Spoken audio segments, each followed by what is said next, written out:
तो इजरायल और हमास की जंग लगातार जारी है और इस बीच इजरायल की सेना ने दावा किया कि हमास एक लंबी जंग लड़ने की तैयारी में है। इजरायल की सेना ने हमास के कमांड सेंटर पहुंचने का दावा किया और इसी कमांड सेंटर में इजरायल के बंधकों को रखा गया था। साथ ही वहां से हथियारों का जखीरा भी बरामद हुआ और जंग की शुरुआत से ही इजरायल यह आरोप लगा रहा है कि हमास के लड़ाके अस्पतालों और स्कूलों को अपना ठिकाना बनाकर बैठे हुए हैं, क्योंकि उन्हें इस बात का भरोसा है कि इजरायल की सेना पर अंतर्राष्ट्रीय दबाव है और इस दबाव की वजह से वो अस्पतालों और स्कूलों पर हमले नहीं करेगी। लेकिन बेंजामिन नेतन्याहू ने यह ऐलान कर चुके हैं कि वो हमास के लड़ाकों के सफाए तक ये जंग खत्म नहीं करेंगे और जैसे जैसे उनकी सेना उत्तरी गाजा के अलग अलग शहरों में घुसती जा रही है, ये युद्ध और भीषण होता जा रहा है।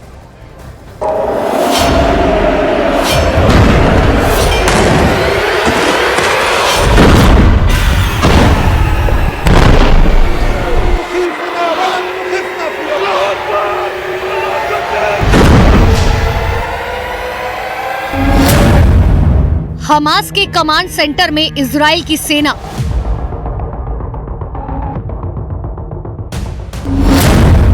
कमांड सेंटर में मिला हमास का वॉर कैलेंडर। इजराइल के खिलाफ फेल हुआ हमास का प्लान।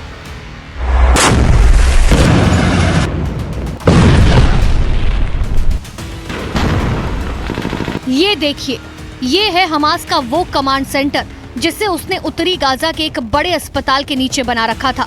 यहाँ जब इजराइल की सेना पहुंची तो उन्हें तमाम सबूत मिले। एक के बाद एक ऐसे सबूत सामने आए जिससे पता चलता है कि ये न सिर्फ हमास का कमांड सेंटर था, बल्कि यहाँ हथियारों का गोदाम भी था और यहाँ इजराइल से कब्जे में लिए गए बंधकों को भी रखा गया था।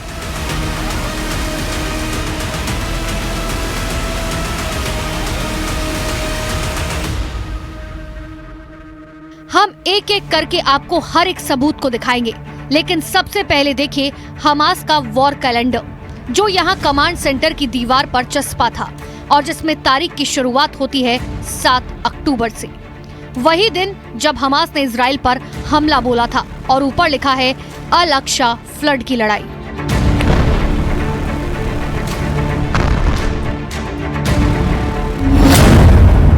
इस कैलेंडर को ध्यान से देखिए। 7 अक्टूबर से 30 नवंबर तक का ये कैलेंडर यहाँ हमास के कमांड सेंटर में मिला। 7 अक्टूबर से 3 नवंबर तक इस कैलेंडर में तारीखों को काटा गया, क्रॉस का निशान बनाया गया। उसके बाद की तारीखों पर कोई निशान नहीं है। तारीख के साथ कैलेंडर में दिन भी लिखा गया। कहने का मतलब हमास को पता था कि अल अक्सा फ्लड की लड़ाई करीब 2 महीने तक चल सकती है। इस कैलेंडर से ये भी पता चलता है कि 3 नवंबर के बाद यहाँ से आतंकियों ने अपना ठिकाना बदल लिया। इसकी कई वजहें हो सकती हैं। अस्पताल में बिजली की सप्लाई बंद कर दी गई थी, आईडीएफ ने यहाँ इंटरनेट की सेवाएं ठप कर दी थी और इजराइल का ग्राउंड ऑपरेशन शुरू हो चुका था और इजराइल की सेना तेजी से गाजा शहर में दाखिल हो रही थी। लिहाजा हमास के इस कमांड सेंटर पर तैनात आतंकियों को डर था कि वो कभी भी इजराइल के निशाने पर आ सकते हैं। लिहाजा उन्होंने अपने कमांड सेंटर को बदल लिया।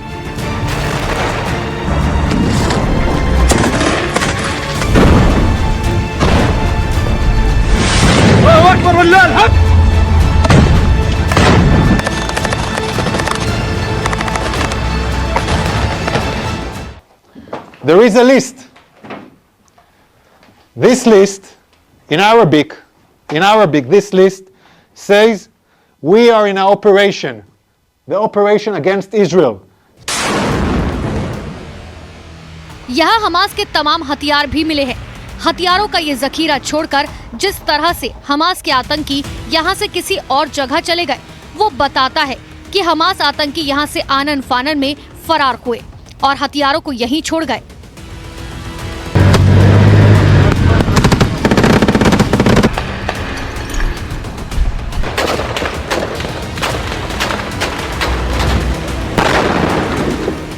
अब देखिए कि इस कमांड सेंटर में जो सबूत मिले हैं, जो बता रहे हैं कि यहाँ पर हमास के आतंकियों ने बंधकों को रखा था। अल रतीसी अस्पताल के नीचे अंडरग्राउंड टनल में कुर्सी मिली जिस पर बंधक को बांधा गया था। इसके नीचे ही एक तार भी मिला जिससे बंधक के पैरों को बांधा गया होगा। वहीं दूध की एक बोतल भी मिली जिससे लगता है कि यहाँ पर बच्चों को भी बंधक बनाकर रखा गया था। बच्चों के लिए इस्तेमाल होने वाले नैपी का पैकेट भी यहाँ मिला। These are explosives. These are vests with explosives. Yeah, it's a body vest for terrorists to explode on forces. Among hospitals, among patients, we have hand grenades, Kalashnikovs, and then we have the RPGs. People shooting RPGs from hospitals. This is Hamas, firing RPGs for hospitals. The world has to understand who is Israel fighting against. अब तक Hamas Gaza में इंसानियत की बातें करके psychological warfare में जुटा हुआ था। इजराइल अब इसका जवाब दे रहा है और उसके साइकोलॉजिकल वॉरफेयर की पोल खोल रहा है। इजराइल ये बताना चाहता है कि कैसे हमास गाजा के उन अस्पतालों को ह्यूमन शील्ड के तौर पर इस्तेमाल कर रहा है, जिनमें लोगों का इलाज हो रहा था, जहां पर बच्चे भी मौजूद थे, और इसी जगह को हमास ने अपना सेफ हाउस बना रखा था। अपना कमांड सेंटर बनाकर इजराइल पर हमलों को अंजाम दे रहा था और यहीं पर बंधकों को छिपा भी रखा था। यानी जंग की शुरुआत में इजराइल जहां तक पहुंचना चाहता था वहां तक पहुंचने में उसे कामयाबी मिल गई है। बतौर इजराइल के मुताबिक उत्तरी गाजा को पूरा कंट्रोल करने के अपने आखिरी चरण में आईडीएफ की सेना पहुंच गई है, क्योंकि हमास के कमांड सेंटर तक आईडीएफ पहुंच गई है और जल्द ही आकाओं तक भी पहुंच जाएगी। 7 अक्टूबर को हमास ने इजराइल पर हमला करके 1400 से ज्यादा लोगों को मौत के घाट उतार दिया था और 200 से ज्यादा लोगों को बंधक बना लिया था और उन बंधकों को अपने सुरंगों की भूल भुलैया में लेकर चली गई थी, जिसे इजराइल की सेना ने भेदने का दावा किया। इसके साथ ही इजराइल का ये भी आरोप है कि हमास के लड़ाके उत्तरी गाजा के सभी अस्पतालों को कमांड सेंटर की तरह इस्तेमाल कर रहे हैं, जहां से वो लगातार इजरायली सेना को निशाना बनाने की फिराक में है। और दावा ये भी है कि हमास की इस चाल की वजह से इजराइल की सेना उत्तरी गाजा के अस्पतालों को निशाना बना रही है। अल कुद्स अस्पताल पर जो आरोप इजराइल की फौज ने लगाए, वैसे आरोप शिफा अस्पताल पर पहले से लग रहे हैं और ठीक वैसे ही आरोप अल रतीसी पे भी लगे हैं। उत्तरी गाजा के अल रतीसी अस्पताल में हथियारों के साथ हमास के वॉर कैलेंडर और बंधकों को रखे जाने के सबूत के साथ ही 7 अक्टूबर को इजराइल पर किए गए हमले में इस्तेमाल मोटरसाइकिल भी मिली और तो और हमास के आतंकियों का ड्यूटी चार्ट भी मिला। और इजराइल को यकीन है कि अल शिफा अस्पताल में इससे बड़ा कमांड सेंटर है, जहां इजराइल और हमास की जंग जारी है और जहां 7 अक्टूबर के हमले का मास्टरमाइंड यन्हा सिनवार के भी छिपे होने की आशंका है।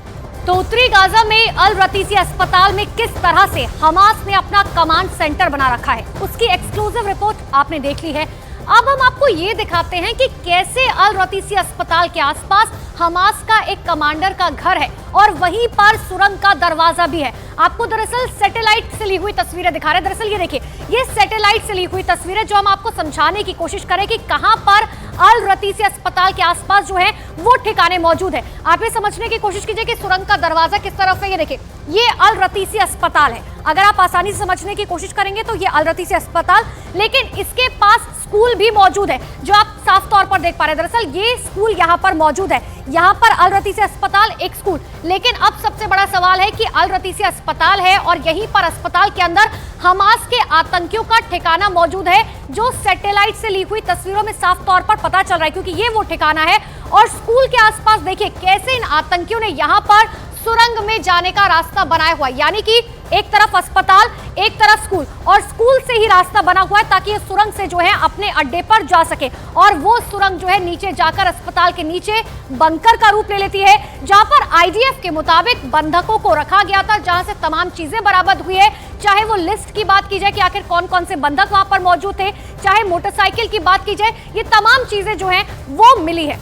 आज हम आपको देखिए एक और मैप के जरिए ये भी दिखाते हैं कि कैसे यहाँ पर अल रतीसी अस्पताल के पास हमास ने अपना इंफ्रास्ट्रक्चर तैयार किया हुआ है, क्योंकि यही वो अल रतीसी अस्पताल है जहां से ये पता चला है कि 7 अक्टूबर को जो कुछ हुआ था वो किस तरीके से जो है तैयार किया गया था। ये अल रतीसी अस्पताल का पूरा इलाका, दरअसल ये सैटेलाइट से ली हुई तस्वीर है, जहां पर एक स्कूल है। ये आप समझने की कोशिश कीजिए कि देखिए, सबसे पहले समझिए 2 अस्पताल जो है वो यहाँ पर मौजूद है, यहाँ पर एक स्कूल जो है वो मौजूद है और यहाँ पर ही यूएन की इमारत यानी कि यूएन का दफ्तर भी है। और इन सब के बीच में हमास ने अपना ठिकाना बनाया हुआ है। देखिए, कंक्रीट के सामान्य मेहराब वहां पर मौजूद है और ये कहा जा रहा है कि दरअसल ये यूएन की जो बिल्डिंग है और इसी के ठीक सामने हमास जो है वो अपनी नई सुरंग खोद रहा है, क्योंकि आप ये देखिए यूएन की जो इमारत है उससे कहा जा रहा है कि एक सुरंग खोदने की कोशिश की जा रही है, जहां सुरंग के अंदर बंकर बनाने के लिए कंक्रीट के मेहराब और साथ ही स्लैब तैयार करके रखे हुए हैं।